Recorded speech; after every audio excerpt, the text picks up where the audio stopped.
Hello, good morning and welcome to the channel. Today we're in Edinburgh and you might notice behind me we're down near the Scottish Parliament, and we're actually, you've seen the title, that's why you probably clicked the video, but yeah, we're off up Arthur's Seat today, see how far up we get.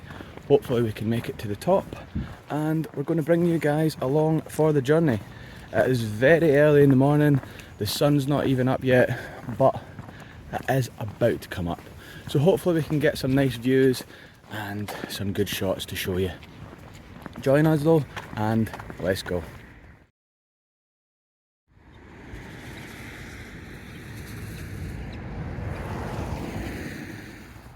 So we're at the very beginning of our journey here up Arthur's Seat, and as you can see the path is pretty easy, very light incline, and it's actually concrete, it's been paved, so a nice light start. However, Tash right here, she's saying she's already regretting doing this, so we're off to a great start.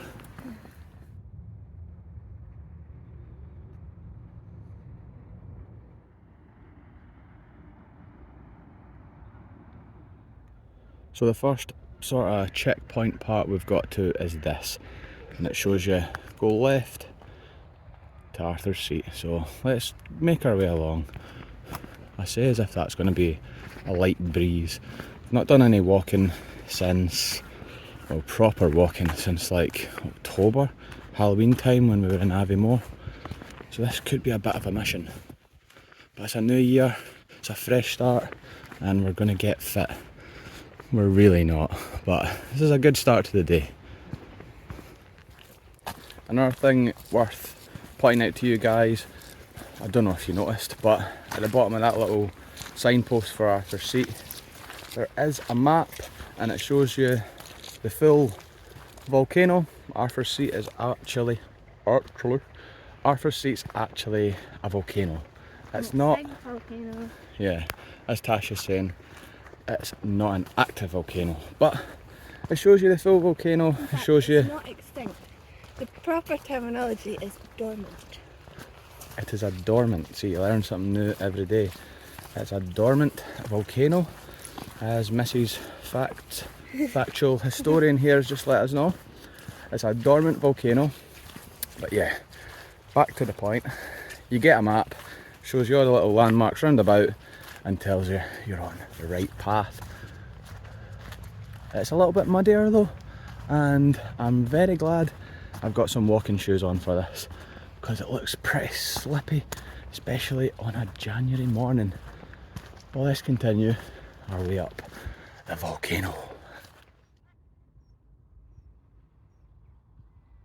So that body of water there that I just showed you in a little short clip, yeah, that right in front of us is St Margaret's Loch, and if you have a bit of a hankering to see some swans, there's plenty of them on there.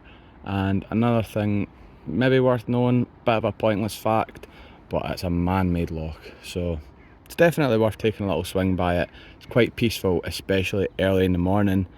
Up above there as well, there are some ruins of a castle. Do you know the name, Tash? No, but I don't think it would be a castle, it's probably just a house. Maybe. Well, there are some ruins on the hillside. How Scottish.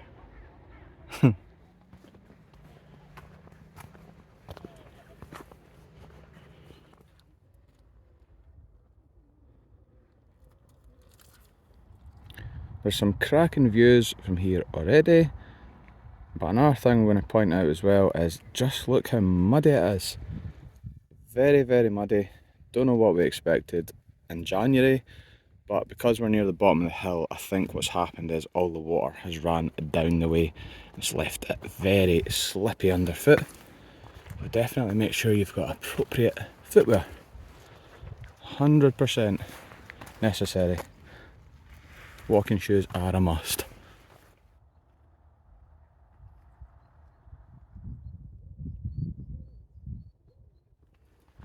Now that shot up ahead that I will have just showed you very briefly of the summit is exactly why I can picture people want to come to Scotland.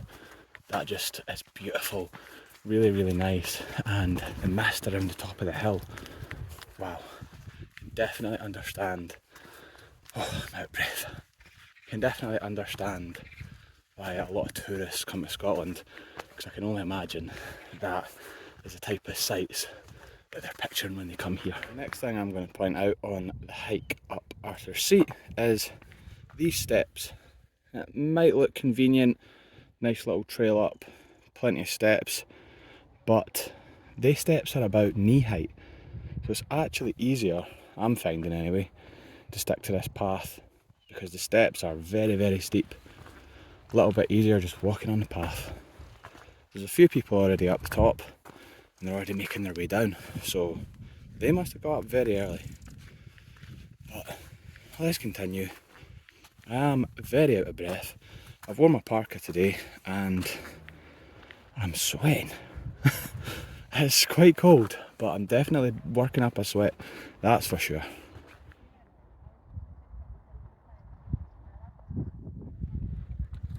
Now the views from this point are already amazing, and if you spot off in the background right there any football fans, I'm pretty sure that is Easter Road. If you don't know what that stadium is, it's of Hibernian, an Edinburgh football club. Not my favourite one, definitely not my favourite, but yeah, that's Hib Stadium right there.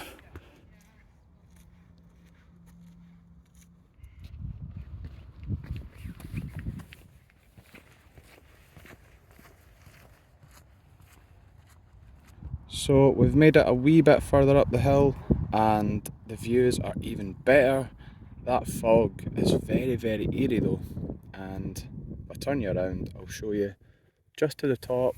You make your way up that path and up to there. So there's no that much further to go, maybe 15-20 minutes or so. So let's do this last little push to the top. I've made it up that next little incline.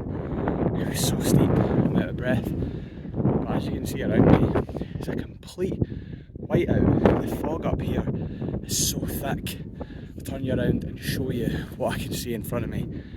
Pretty much nothing. Visibility here is very, very low. Hill's quite busy though for a January morning. That fog is crazy. I do apologise in advance for any wind. Obviously, higher up a hill you get, windier it's going to get. But I'll show you what I can see right now.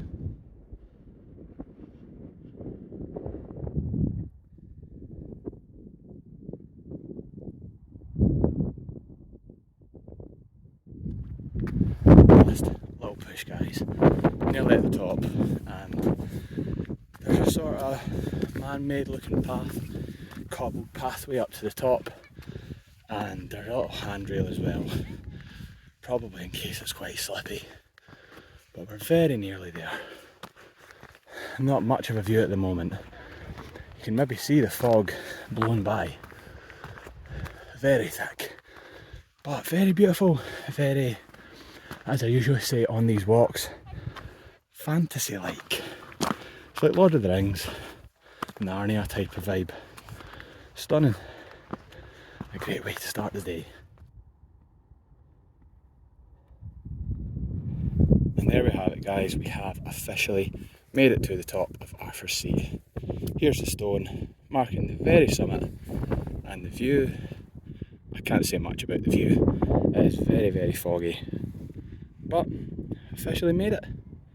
That last little part was very intense, very steep and pretty slidey too. But now the next part is going to be making the way back down, which could prove pretty difficult. So if you have stuck with us right to the very end of this video and have not bored you to death, then please click down below and click subscribe. This walk is our first of the year and it's been pretty intense, having not walked since October. But if you've stuck around and you've liked what you've seen here on Forest Hills, then please drop a thumbs up on the video. My thumb looks pretty dirty from touching that, but yeah, drop a thumbs up on the video, click subscribe as I mentioned, and we'll see you in the next one. So one last little note before we go is we've made it to the bottom, and there appears to be a lot of people running. I don't know if it's some kind of running club or Edinburgh Marathon or something like that. If you know, let us know in the comments. We have not got a clue. Another thing as well, I'd say the way down was probably harder than the way up, especially in January, because it was very wet, very slidey, and my hands are what we like to say in Scotland, mock it. That means very, very dirty. I was slipping, I was sliding everywhere. But yeah, we're going ahead now. If you do know what that is, it's January, we're in Edinburgh, let us know. And we'll see you next time.